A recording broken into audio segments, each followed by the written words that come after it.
Canelo vs. Mungui is starting to feel special. When first announced, there were a lot of disappointed fans, and for good reason. I mean, we all wanted to see David Benavidez next. But Jaime Mungui taking the coveted Cinco de Mayo spot, honestly, is starting to feel good. Earlier this week, we had the kickoff press conference in Beverly Hills, and being in the building, you could feel the energy. Chants of Mungui and Canelo roared throughout the ballroom. Honestly, it felt like we were already in fight week. Now, the presser itself wasn't anything special. It was all respect between the two. But as the two spoke and we did interviews and they started answering questions to the media, the fight started to feel special. Just the way the two are approaching it is an example of that. They know how big this fight is for Mexican and Mexican-American fans. And I know some will say, well, what has Mungui done? He hasn't done anything at 168. He hasn't fought a former world champion at 168. All true, that's fair. But in his 268-pound bouts, he had a Fight of the Year contender against Derevyanchenko, and he defeated a former Canelo opponent with ease, making light work of John Ryder. Mungui has done what he needed to get this shot. He's thinking of himself, and how can you hate on that? Plus, he's a fan-friendly fighter. You know this fight will be all action, all offense, and an all-Mexican showdown on Cinco de Mayo week?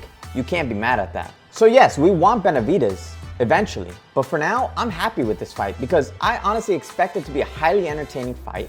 And we haven't seen Canelo in there with a Mexican since Julio Cesar Chavez Jr. in 2017. Anytime we can get an all-Mexican showdown on Cinco de Mayo week, that alone sells me on this fight. So what do you think of Canelo vs. Mungui?